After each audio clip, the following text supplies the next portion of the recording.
So, overall, what have I learnt from my audience feedback?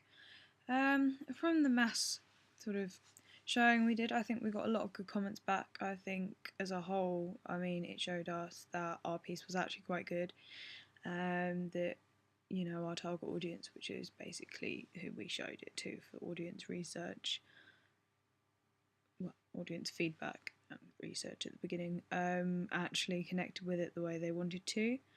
They quite like the twist. Obviously, there's so many music videos out there with a boy girl breakup, love storyline, but they quite like the fact that we sort of put the money twist on it because obviously it made our whole narrative a little bit more interesting.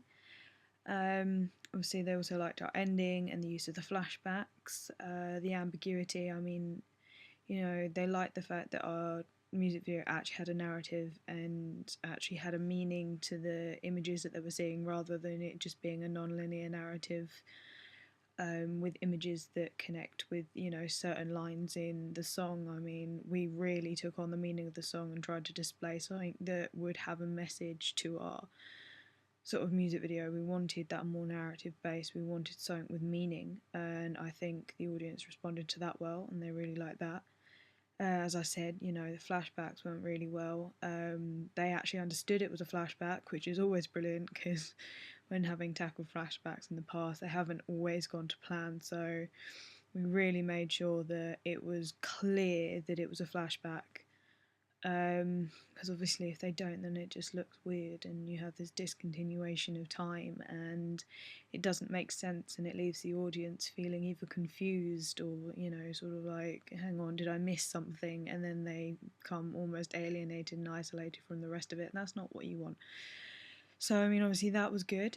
The other things, they like the sort of the mid shots of our protagonist singing straight into the camera. It's an almost direct address to our audience. It's almost as if he's singing to them. They said that they felt a very close sort of connection, which obviously is always important. Because when you watch TV and stuff like that, you have sympathy for certain characters and you have dislike for other characters, so why shouldn't it be the same in a music video? I think it really helped convey the emotional side of the song as well as just what we've created. I think we really drawed on the emotions raised by the song because I'm pretty sure at one point in anyone's life they've suffered rejection and feeling not good enough. And I think it's not an easy emotion to play on, but it's an easy one for people to connect with, and I think the connection was really important to get our piece across. Otherwise, it's just a guy smashing some stuff for a reason that no one understands. Obviously, something I think we really learnt from this is how you film when you want to lip sync. It's something none of us had ever done before. I've never touched a music video before, or even thought about one, so our idea of, hey, let's just have the song play him and then him mime along to the song and then we can just cut out the audio, that was a great plan until there's those more moments where you just need that little bit more emotion coming out on the face, when he's singing, when the tempo gets faster, when the words are more heartfelt. And we lost that a bit, and we lost it a little bit on timing here and there, just due to minor issues, or I hadn't quite lined them up.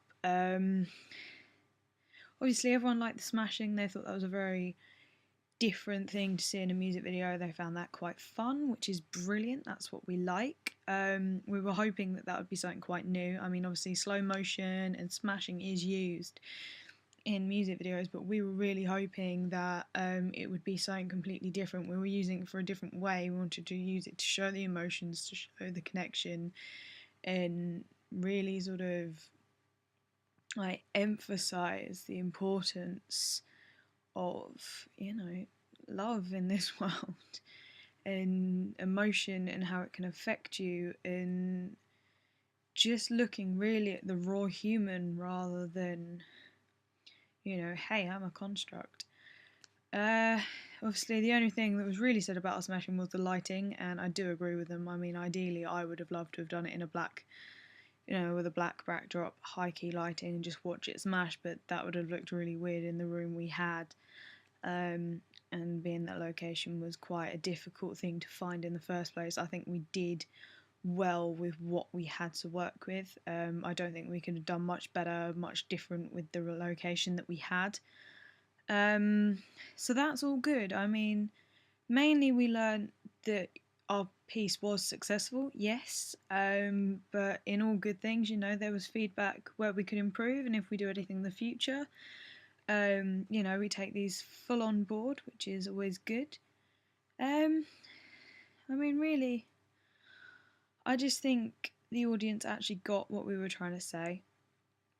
Um, they understood it, obviously. They got the narrative. They enjoyed it as just a piece, and they said it looked aesthetically pleasing, which really is, on simple grounds, that's what you want from a music video. You know, music videos aren't something people sit and watch all the time. You know, it's not like a TV series. I mean, a lot of people do just watch them in passing or on the TV when they're listening to their music, or you know, they don't sit and go, "Ooh, that shot was lovely."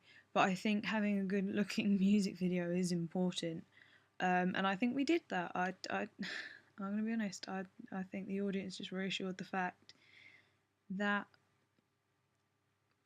we created a good music video and it does its purpose.